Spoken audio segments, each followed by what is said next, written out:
Hello gamers, and welcome back to Minecraft, my first ever SMP experience here on NeoDood.net. So, last episode we did some things. We mostly built some farms. We built a squid farm over there, we built a slime farm underground over there. We also did some villager trading expansion, and we had some fun with Lockdown and giving us a tour of his base and some stuff like that. All very good. So today, this week, this is the week, we are going to show you the very secret, super secret, top super secret project that we've been working on for the past 2 weeks in the background, while also doing all of the episodes and stuff. And what I'm doing here is a little bit of a clue. I'm not going to give it all away up front. In fact, the title and the thumbnail probably already gave it away, which I haven't made yet, but I'm kind of hoping that I can hold a little bit of suspense here, and we'll see what we can do to slowly reveal to you what we've been doing bit by bit. And I've been recording bits and pieces over the past couple of weeks, and I'm going to string it all together now and form the rest of this episode. So, without further ado, let's get into this very special episode.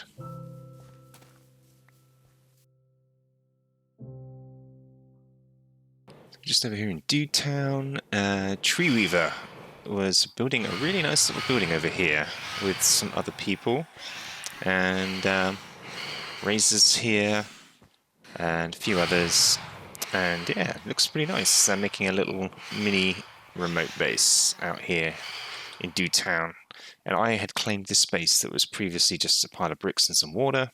There's Treeweaver, and yeah, they wanted to build right on the edge of my claim, so I just abandoned it and let them have it, basically, because if I put shops here now, it's going to make this place a little bit too crowded. They need the space. So instead, whoever built this shop originally has long since disappeared, and this claim had been abandoned, so I've just claimed this spot of land up to as far as I could instead, and I might take this down and put some more shops here in the future, unless the person who built this comes along before I get there, and I'll give them their claim back.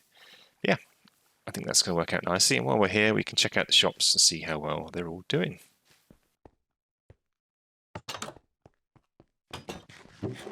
Whoa, okay. 13 sales of the picks. That turned out to be pretty popular.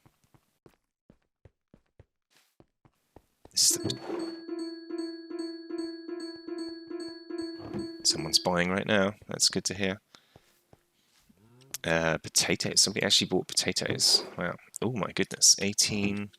I haven't been here in a little while. 9. Okay, these shops have been doing pretty well. 8. Someone's buying iron. 21. Oh my goodness, look at all these diamonds. This is crazy.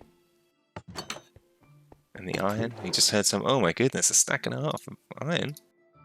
That's 2.5 stacks of diamonds from our shops. I hadn't checked back here in like a week, so I'm glad that's all working. Hey, you've just been buying iron. I'm glad you're enjoying it. And we've probably got some rent to collect, right? So let's go have a look at that. Yep, got some rent right here. And so we're gonna probably have some rent here too.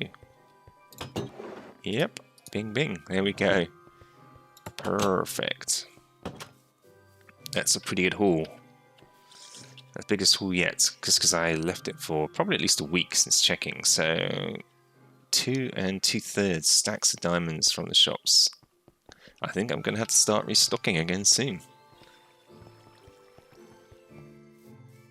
So, for my secret mega project, I need a relatively flat biome. So, I need an area equivalent to 70,000 blocks. So it's about, what was the size I said? 220 by 320 blocks is the total area that I know I'm going to need. And for a fair portion of that, areas that I've started to lay out here using these netherrack blocks, I need to be flat and at one pretty consistent level. So step one of this is a bit of terraforming.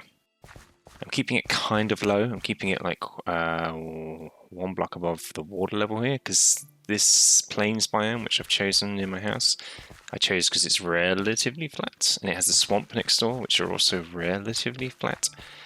But it's much easier to take away land than infill. So I'm also going to need to infill a lot of this for the width that I'm going to need it.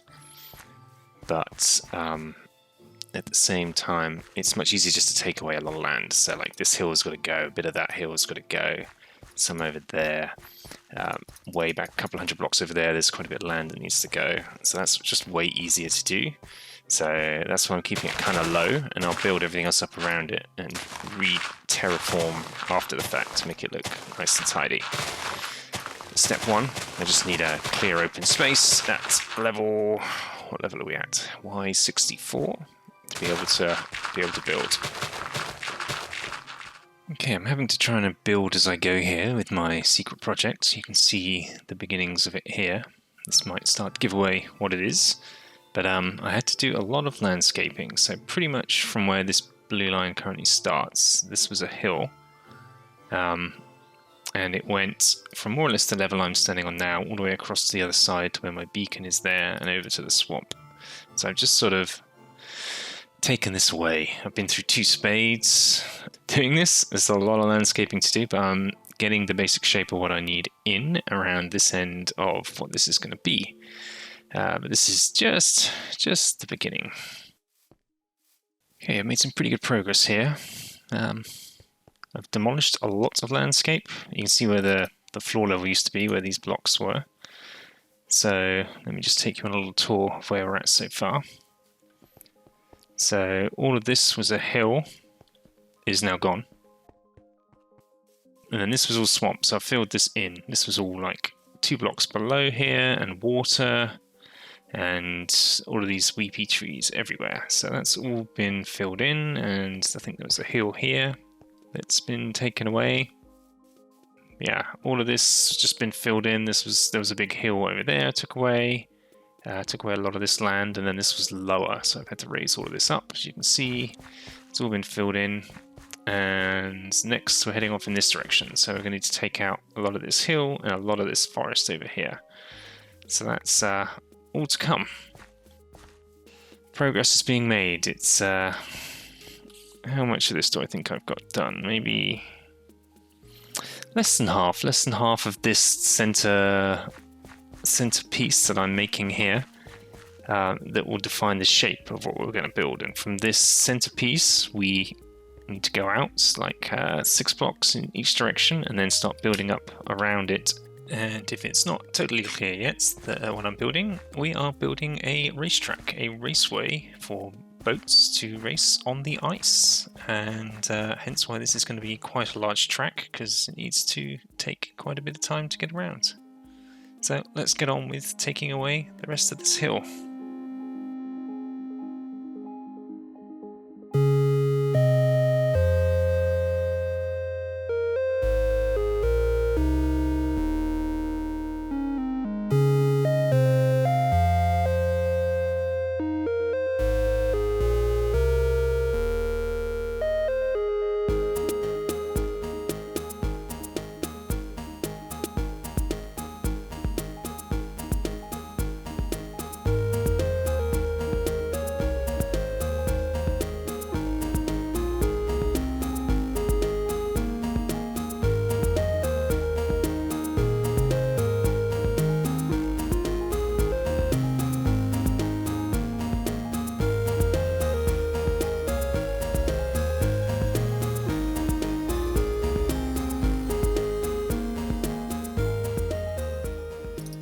Okay, so I think we are about done with the basic shape. It is pretty enormous. We've removed several hills. A small hill over here behind this one. We filled in a swamp over here. And we filled in another swamp over here, in a very literal way, just a bridge all the way across it. And at the end of this swamp, we enter another hill, which I didn't take away completely. In this instance, we just decided to burrow through it. So we're going to make a more attractive looking tunnel. The idea being to get through this part. This is a bit too much to take away, but this will add some interest to this part of it. But over here there's a giant hill, and this hill we couldn't really go through. It was more we were just brushing up to the side of it. So as you can see, it came out all the way to here. You can see where the stone was. So that was a pretty big hill, more or less that height most of the way. It's now gone. So that brings us on to the second stage of this, which is back where we were a minute ago. So let me hop on back to the center over there, and we can get going on the next phase of this project. So clearly there's a lot more building to do here. I've got a lot more ice to put down, and I've got a shulker of white concrete here that's going to be used as part of this build. This block here is missing because this is the first part of the next phase here, which I'm going to build. So I'm going to put a marker line in here. It's currently peeing with rain, which is no fun, but I think the Slimeblock launchers are more or less here, more or less done. So there would be ice in between here, of course, and you would come up and land on here. These lights indicate that this is currently open. When you cross over this line, you get launched into the air, the lights turn off, the barrier goes up. Obviously I'm standing on the pressure plate, so it stays on, but it would just indicate to someone approaching that this is currently inaccessible for the 1 second or so that it will remain up. So let's just see what that would look like. Because I'm not on a boat, I can't move fast enough. There we go. Woohoo!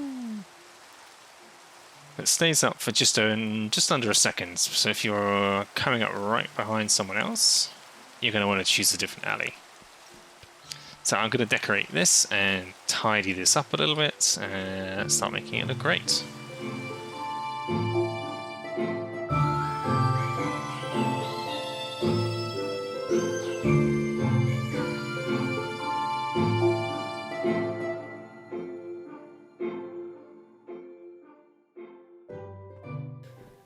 So Axel and I, the other day, did a good portion of this together, which is good. We really managed to nail quite a bit of it.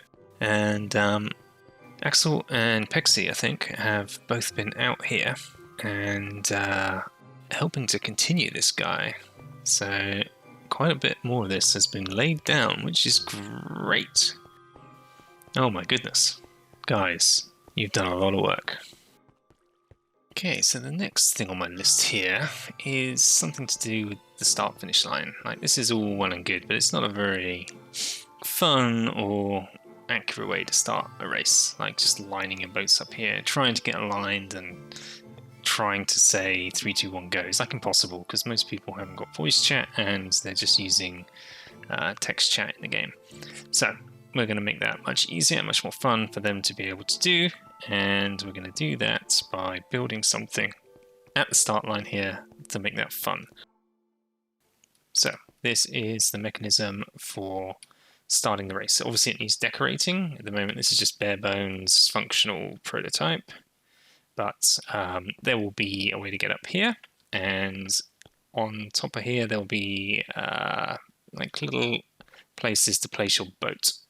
When you're ready, you'll place your boat on these yellow pads, which will all be contained, and all of this redstone will be hidden, of course.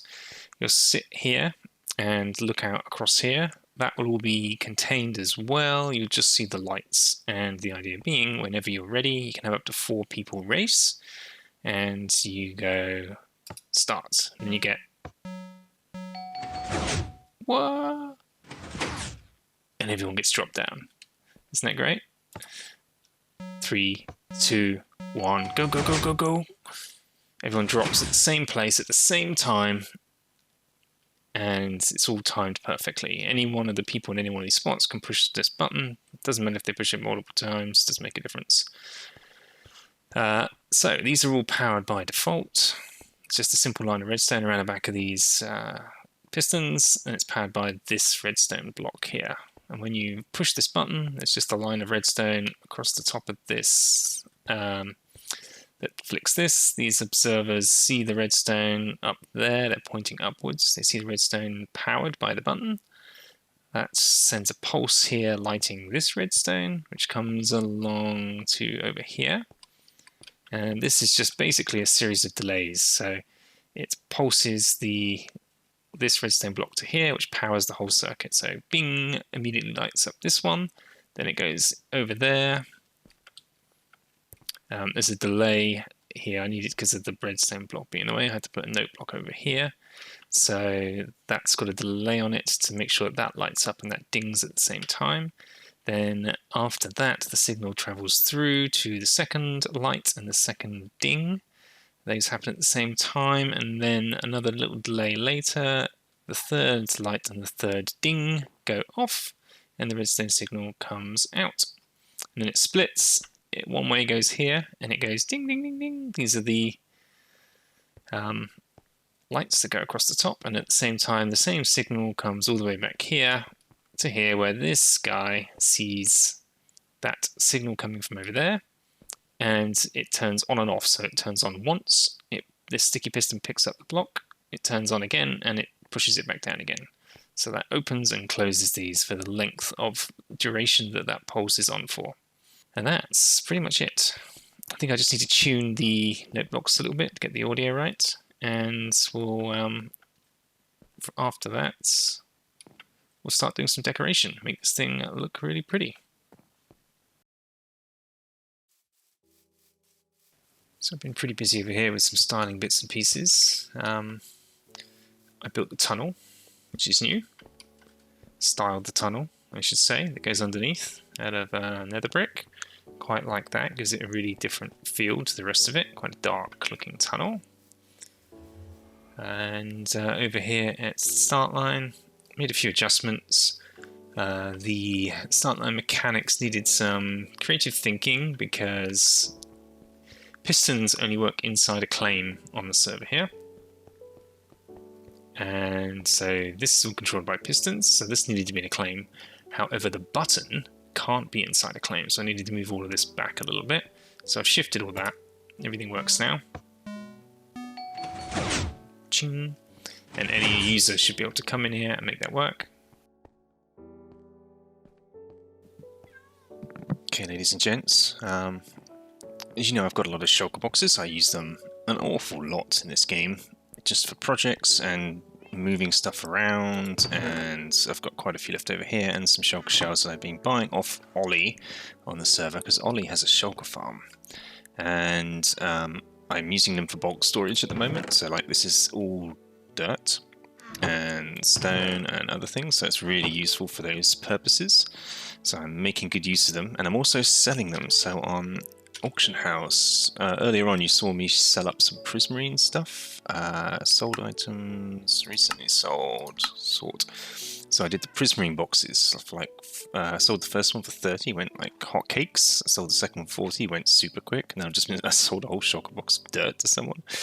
Like, it's a great way to bulk sell items as well, so it just gets bundled in the deal.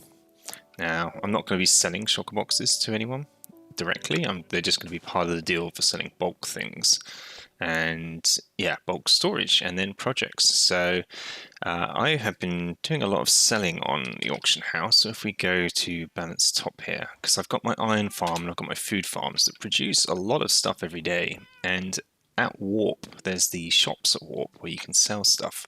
As you can see here, I'm the 4th richest person on the server right now with $2.8 million in credit. Quite frankly, I don't know what to do with it. I have no idea. I'm going to try giving some of it away at some point, but first of all I want to start spending a little bit, and I'm going to make a purchase. So we're going to go see Ollie, and we're going to make a deal for shulker shells. I'm going to spend £1 million today. 1 million quid. And we're going to TPA ask Ollie, and we're going to go over and see him, and we're going to spend a boatload of money buying shulker shells. We've made a deal through chat. Yeah, I'm going to buy 1 million quid's worth. And for that, we're going to get 9 stacks. Hey, how you doing, Ollie? Oh my god, that's it. Right, I'm going to pay him the money. Pay Ollie 1,000,000. Boom. Nice one, Ollie. Thank you. That is a boatload of shulkers. We have 9 stacks of shulkers. This is going to make our lives a lot easier. That is a boatload of shulker shells. Cool. He confirmed. Payment made. Very happy with that. So thanks again, Ollie. Thanks for the deal. I'm glad I actually found something to spend all that money on that's going to be so super useful. So we should be able to make somewhere in the region of 250 shulker boxes with all this, including what we had already, plus the ones we already had. We got over 300. That should keep us going. I don't think we have to worry about shulker boxes again for some time. Nice. Okay, so we're going to do another installment of Dude Cribs here today, and we've come to somewhere on the server to come and visit DrKass. Hey, DrKass. Hello, John. How are you doing today? I'm fine. How are you? Yeah, good, thanks. I'm good too. We have actually already recorded this little segment. We've done a tour of DrKass's base, and silly me, I messed up the recording. So here we are, we're doing it again, and we're going to get a proper tour and show you around what DrKass has been doing here. Great timing, the sun's just going down, but hopefully somebody will sleep. When it's fully nighttime, the beacon looks pretty cool, since I put a bit of a fade to black into it, as you can see. Oh, you have? How have you managed to do that? A bunch of light grey glass panes, and then grey glass panes, and then black. Oh, you put glass planes in the beam itself? Yeah, in the beam, and they gradually just change. Very nice. And it looks like the beacon's powering down when it's nighttime because of the black up there, but in daytime it looks a bit different. But yeah, anyway, so yeah, take us on a bit of a tour. We're all in your hands, so let's have a little look around here and see what you've been up to. So yeah, down here is my base. Mm-hmm. A nice dark wall around it. Mm-hmm. And let's just go into it. I love the style. It's kind of I said this before, but it's kind of like an upside down boat, like an arc. Yeah, I pretty much just improvised everything with the base. Sometimes the best way, just sort of make it up as you go along, and yeah. Ooh, and yes, it's incredibly black inside. I like this theme. It's like the inside of an extinct volcano. Yeah, it's inspired by RenDog. Uh-huh. During his season 7 of HermitCraft, and it has a bunch of this black carpet around to hide the lighting. Nice. And then otherwise it's just a bunch of black concrete powder. Give a bit of a nice aesthetic to it. Brilliant. So it's dark, but it's also light at the same time. So in here, immediately we see a big wall. So this is us here. This big black spot. Nice. Yep. The little black spot, indeed. And just a bunch of friends that came and went as time went on during the server. Yeah, we can see lots of activity around here. There's quite a lot of evidence of buildings and paths and stuff stretching out into the distance. Yeah, most people have left, but luckily, where we started on the hill is my friend Tori, which is pretty active occasionally. Is Tori the one with the really colourful base that we just saw over there? Yeah. And the big mob farm? Nice, yeah. Oh, cool.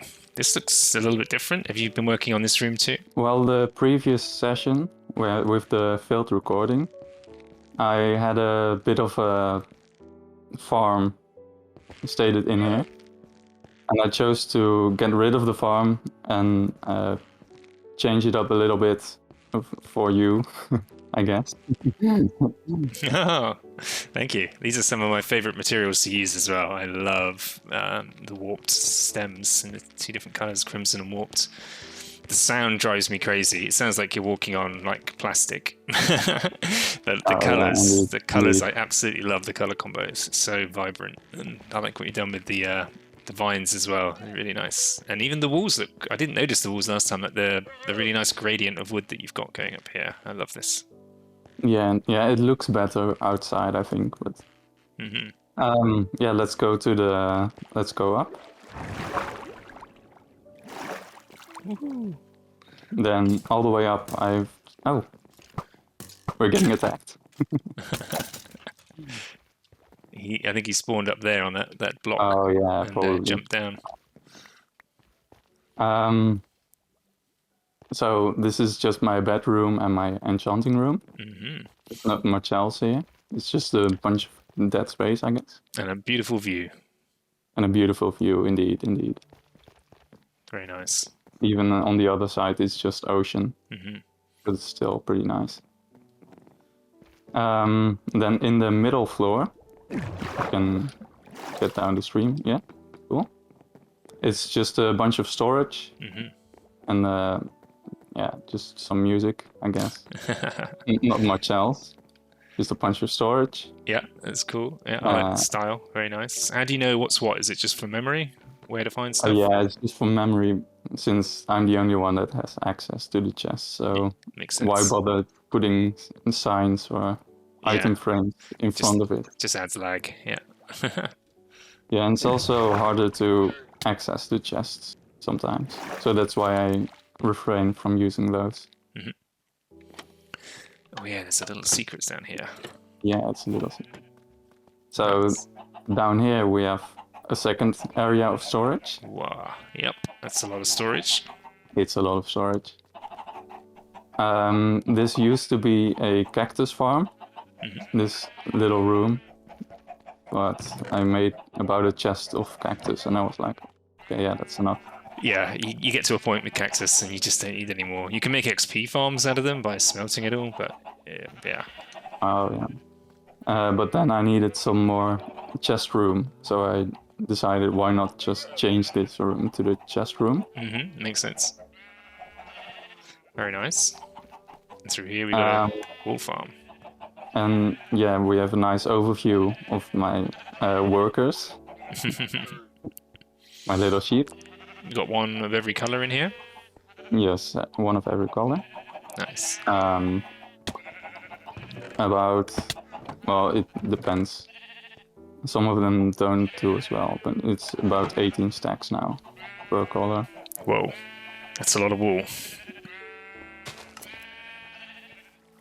Then across the little waterfall thingy, I have a portal towards the Nether, the roof of the Nether. Ah, yes, yeah, of course. That's where we saw you before. Yeah, let's just go. Where you were building your ice road superhighway across the roof. Yeah, I've been working on making a ice road to be used for everyone. Nice. And it has a pretty simple concept. If the glass is on your left, then it means that you're going to the positive numbers in your X and Z coordinates. And then the orange is supposed to be north to south. Okay. And then over here, we have an intersection. And the pink, purple, east to west. Yeah, the purplish is east to west. Very cool. Very cool indeed. So on the left, positive direction. Going this way, that'll be negative, east to west. Very cool. Yeah, I think a load of other people should get in on this and contribute to the building of it and connect as many things up as possible, because this is undoubtedly the best way to get around. Yeah, I've got a bunch of other projects that need my attention first, so I'm kind of putting it off. I don't blame you. Okay. Okay. Let's go up the walls this time. And then you can see I've got a bunch of guard dogs, I guess, Ah, yeah. Hey, all around the wall. nice. And then I decided, just for fun, let's make a bridge to to a second area I wanted to build. Yep, I saw this on the map. So this is a pretty decent bridge, if I say so myself. And then this area mainly is just for growing trees at the moment. I don't know what else I'm gonna do with it, but it's just a pretty nice open space. Oh yeah, because of course you within the said walls. you took away all the soil from your other islands, so you needed somewhere to actually Yeah, be I able to don't have plant any things. dirt anymore in my base, so I have to grow the trees somewhere else. Nice. Makes sense. It kind of feels like a animal habitat in a zoo. You know, when you look down, you might see some like lions or pandas or something down there. Oh yeah, that's I could make it a sort of a garden zoo thingy. Yeah, maybe. yeah. Currently, I'm working on a villager trading hall. Oh, excellent. And then last time you said, "Wow, that's a lot of orange." Yeah. I remember. Whoa. it's even more orange. Yep. That is a lot of orange. Yeah, it's pretty safe to jump down here right now. And then we get a nice view from the outside. That's how I build it. So down there, it's a bunch of brown colors. The gradients, yeah, from top Yeah, to and bottom then to top. it gets the gradient to a bright orange color. Wow, who would have thought there were so many orangey brown colors in Minecraft? Nice. Yeah, it's just a bunch of wool and terracotta and stuff. So yeah, we're up at the bottom. Right now I'm getting in villagers. Wow. I'm breeding them. So yeah, you can walk in here. So this is kind of the ID. And then I could put some signs up there above them for some information about what they're selling. Very nice. Yeah, that's good. How did you got them all in here with the railway carts? Have you also done the zombification thing to get their prices down? Not yet. Okay. I haven't found a zombie yet, so once I do, I'm probably gonna. Oh, okay. Whoa. So it's a bit of a system. They're breeding over there. Hold on. Oh, I see. The villagers are breeding over here. The babies try to get to the beds. They fall down. Yep, perfect. Then It's the when same they design that grow- I've got in my base, I think. Ah, okay. Cool. It's very cool. I built a Nice. double one. I built one either side, and the rates of the baby villagers were coming out was insane. I ended up with a few too many than I needed. Nice, and then you keep them all in the room, and you transport them out through the glass. Yeah, perfect. Yes. Okay, yeah, that's pretty clear, I guess. So yeah, then in here, currently I have 10 rooms. 10 floors, just like this? Yeah, 10 floors. Whoa. I'm planning on the bottom one being the stuff I get from the trading. And then the very top, the orange one, is gonna be for the stuff I'm gonna be trading with them. And then those 8 floors in between are gonna be just a bunch of villagers. And there's room for 28 villagers per floor. That's plenty. I don't think you'll ever need more than that.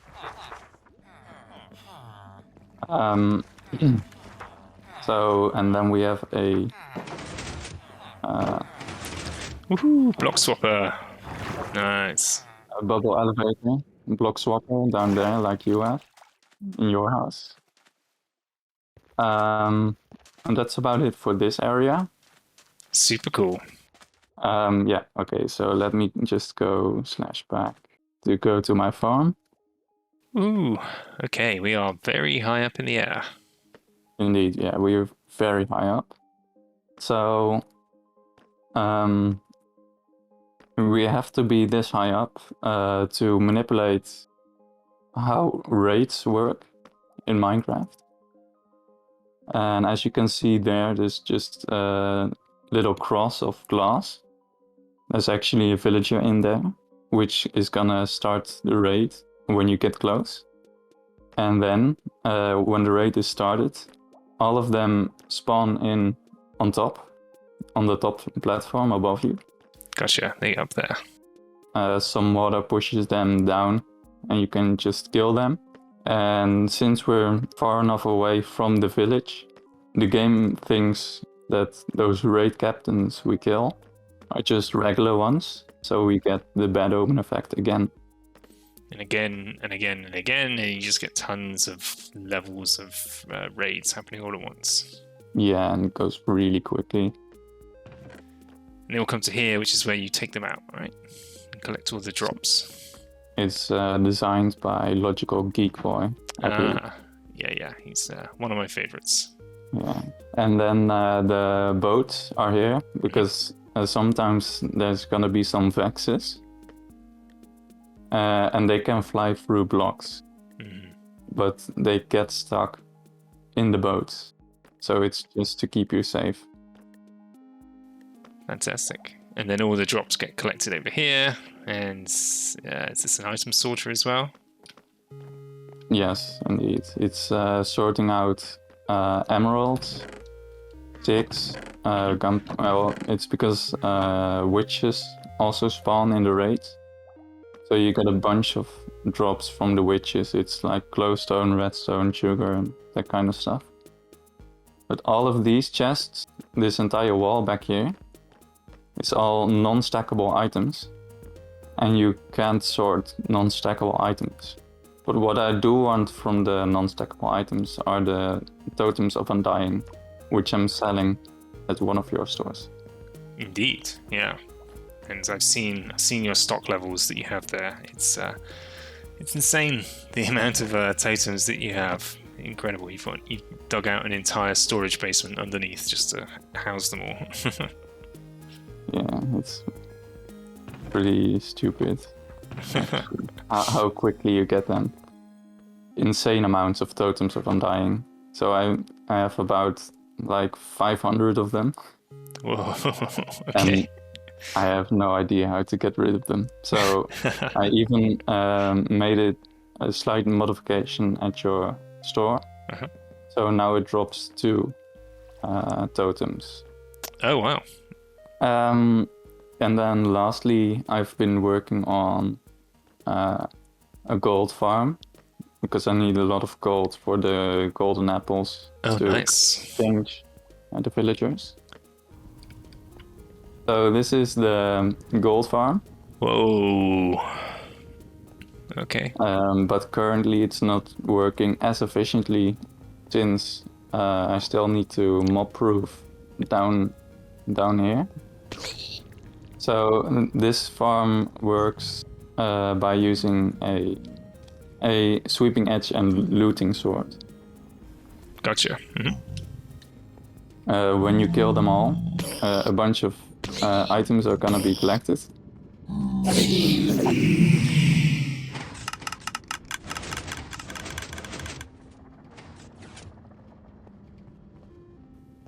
That's really cool. But as I said, it's currently not working as efficiently. So out of this, you're getting it's a much more efficient gold farm because you get a lot more from the looting, right? I'm using looting, so it's gonna be really efficient. Yeah, yeah. How many levels is this gold farm going up? How many platforms? It's 19 levels. 19. Whoa. Okay. Yeah, so mobs can spawn 25 blocks away from you and not closer. So the first level is 25 blocks up. And then it just goes up to build height. Yep. Cool. Okay. Thanks, DrKass. Thanks for showing us everything you built. It's really impressive. I can't wait to see. Especially can't wait to see that villager trading hall when it's completely finished and you can put all this gold to good use and I hope so. Yeah. you zombify all those villagers and cure them with all those golden apples you're going to need. Yeah, thank you for coming along. It's been fun. Fantastic. All right. We'll see you around. Yes. Thank you. Bye-bye. Just going to go check on the squid farm, see if it's working. Oh, what's this? Another gift from another player. Who is it this time? Axel! Axel! Oh, you shouldn't have, Axel. Too kind. Too kind. What do we have here? Oh my god. Oh my god, Axel. Axel, you are spoiling. Basalt. I love basalt. Building a basalt is amazing. Netherite ingots. This is... Axel, this is too much. 3 netherite ingots. That's insane. You can never get enough obsidian. I hate mining obsidian. And quartz. You read my mind, Axel. I literally just ran out of quartz. I've been buying quartz blocks from my stone guys downstairs. I can make the blocks, but I can't get the quartz, and I need the quartz to make observers. And I made all the observers I possibly could with everything I had for the racetrack project. So, yeah, that's going to come in incredibly, incredibly handy and beautifully presented, my friend. Love it. Thank you so much. So I'm thinking about building like an observation tower up somewhere here so you can see enough of the track and get a good view. And I want to get the main bits. You can't get it all in because of the render distance, unfortunately. This thing is just too damn big. But what you can do is you can see the finish line, which is important. You need to see who crosses that. You get to see the jump, and you get to see people coming this way, and you get to see the cross section. And all of this going up to there. So I think somewhere around here is probably ideal. You just need to figure out what's the right height to do this at. Where does it start making a difference? Get down a little bit more, yeah.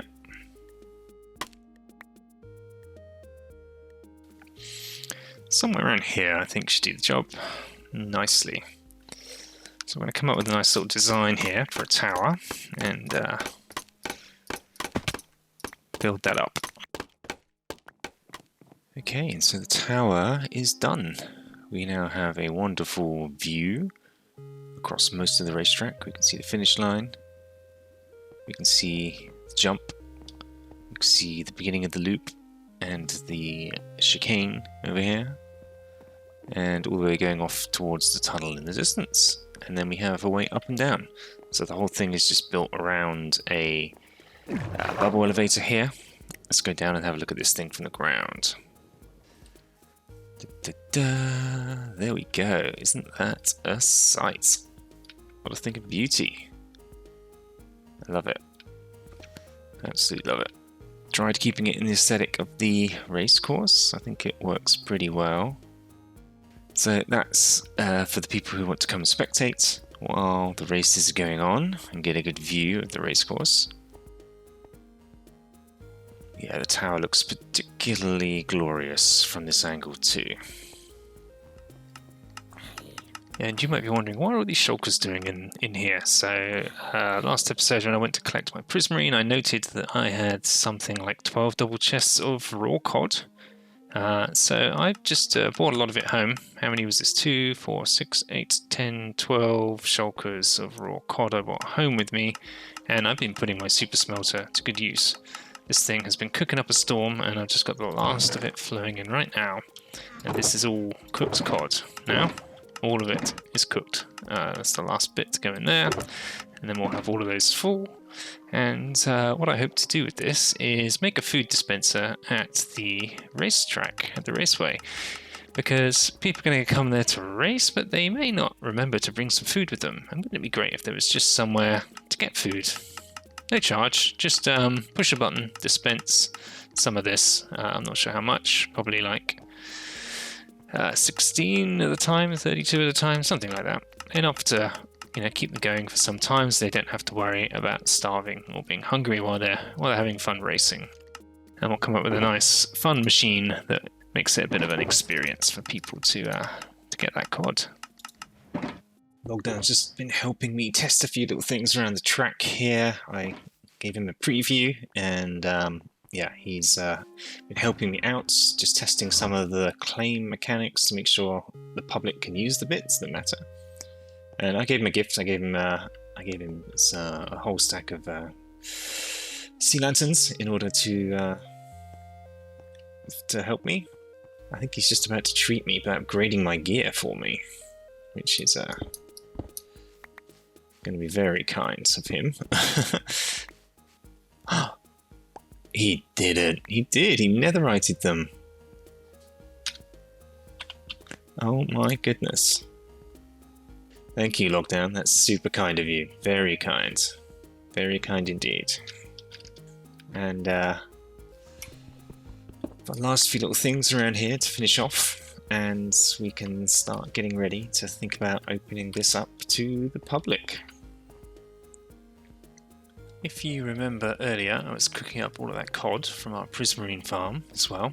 This is where I wanted to put it, so I want a little bit of just, if people arrive here and they come without food, they might spend a bit of time here having some fun, might get hungry, and that's what the cod is for. I was going to use it to provide it to people so that they have a source of food here, ideally for free, that they can munch on and not worry about having to go walk somewhere else, TP somewhere else to go get some food. So yeah, with our... Oh, we also did a map. Check this out.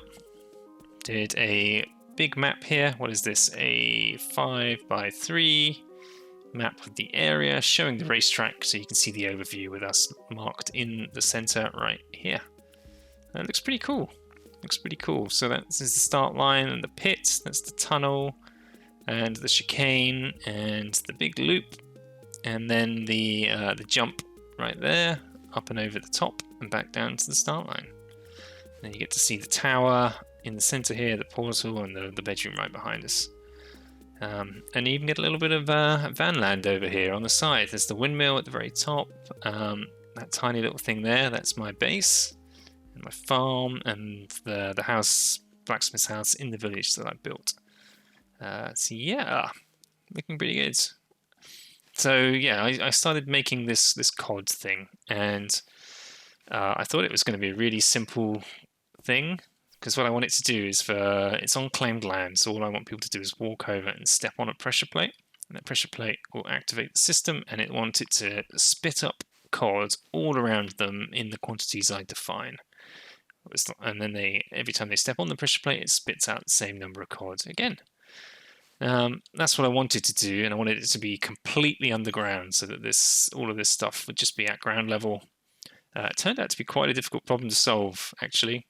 So I built all of this, and I got the right idea with it, but after building all this, I realized I need to put it much deeper underground. So I took this concept into a creative world to finish it off, just to figure out all the dimensions.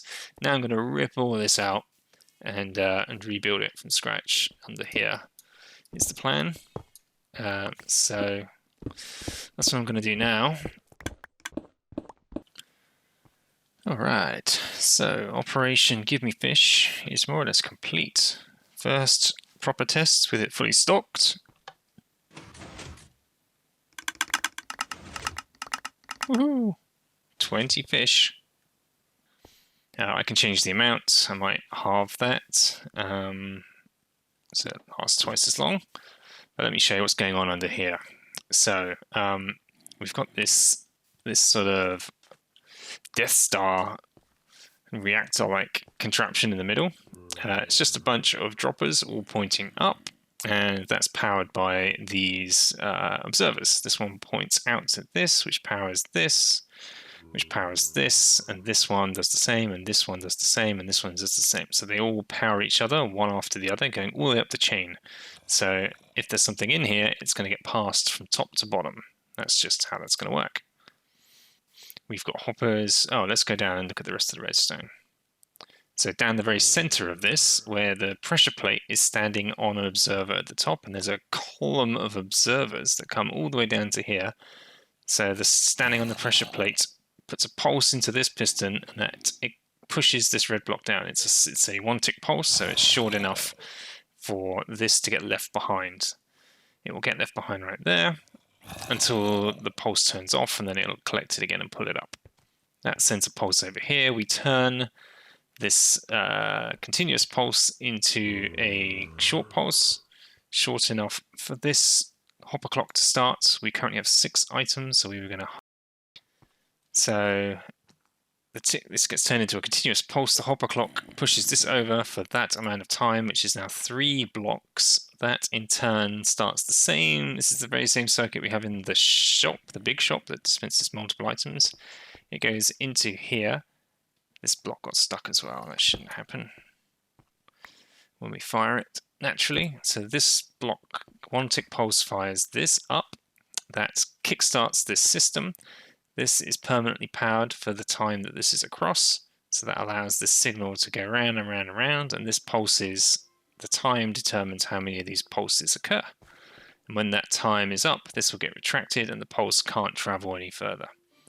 That pulse is constantly sending tick, tick, tick, tick, tick up here, and that pulse runs in front of all of these observers around this track. So all 4 observers see the redstone flash in front of them, which in turn they flash out the back, which in turn flashes into the droppers, and then that one sees it as well, and that one sees it as well, and that one sees it as well, and it pushes stuff all the way to the top. And right now we should have a bunch of fish sitting up here. There we go.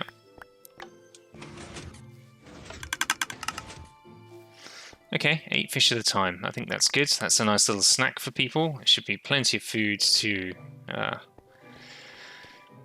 give people what they need. Enough food to heal up and continue racing without needing to worry about going somewhere else for food. And it gives us something nice to do with our cod, which we otherwise would have no purpose to do anything with.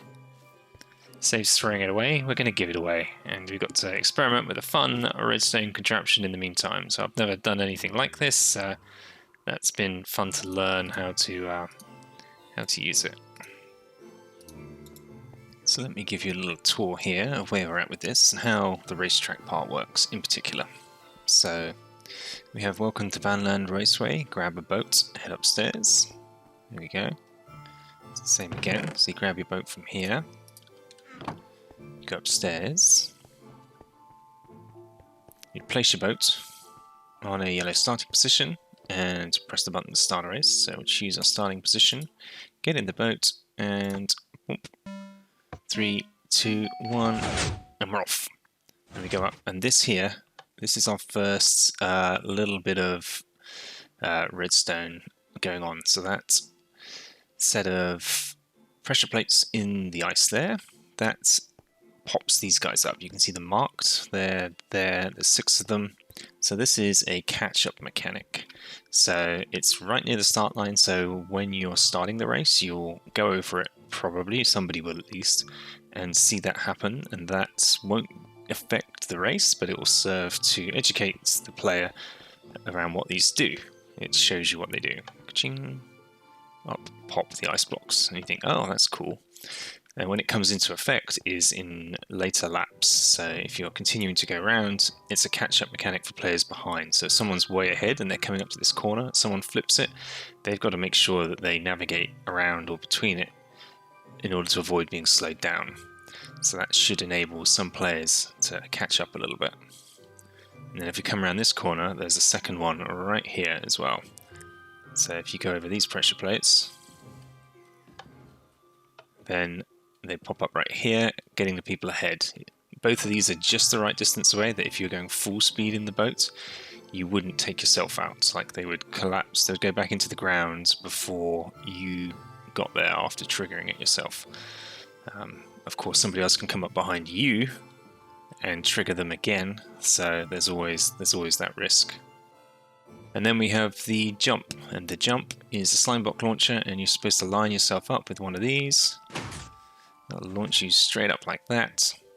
And yeah, there's only 3, and there could be up to 4 or more players racing. So you've got to choose which one you go for carefully. They're only up for like a second, but you've got to make sure that you don't follow right behind someone else, because otherwise you won't get launched up and you'll get stuck and have to wait for it to come back down again. And then the finish line here, just a little audio cue for when you cross the line, so that you don't rely entirely on visuals as to who triggered it when you cross that line, and some little lights that flash on and off, of course, to make it a little bit of fun as you cross that line. And that's essentially it. And then obviously playing as many laps as you want. And when you finish, because of the claim rules, people cannot break the boats on the track unless they're at the start line area. So they need to row the boats back into here, and they all get automatically collected and put back in the system. There we go, we just heard that going off. And that's the whole track in a nutshell. So hopefully people really enjoy this, and I can't wait to see people racing here. We do intend to hold a tournament. I think that's going to be on the cards at some point. We'll do a proper tournament with an entry fee and prizes and stuff. So we'll do that eventually, but I think for the time being we'll just get people using it and practicing and just having a little bit of fun. Oh yeah, nearly didn't address the elephants or the fish in the room. So I built my COD dispenser. Gives you all that CODs. There you go. And this is a COD. This is a giant COD. So the base design was taken from the Minecraft god of Minecraft statues, Zooey Mama. I'll put a link to his YouTube channel below. Really great if you're ever looking for statues of mobs or any other type of thing in the game. His design gave me some basic shapes, but I totally customized the materials that I'm using here and added a little bit of extra design flair with like the glass and stuff that wasn't used before. So this is our giant COD here. I'm still waiting for this copper to age. I want it to get to that oxidized state before I wax it. So I've got my wax ready here, ready to go. And yeah, so he's pointing at the free COD sign. Just stand on the pressure plate. That should work. And of course, this little building here is also available for everyone. This is not on a claim. It's on a claim, but it's everyone can access it. So anyone can sleep and sleep away the night because we want to avoid the mobs.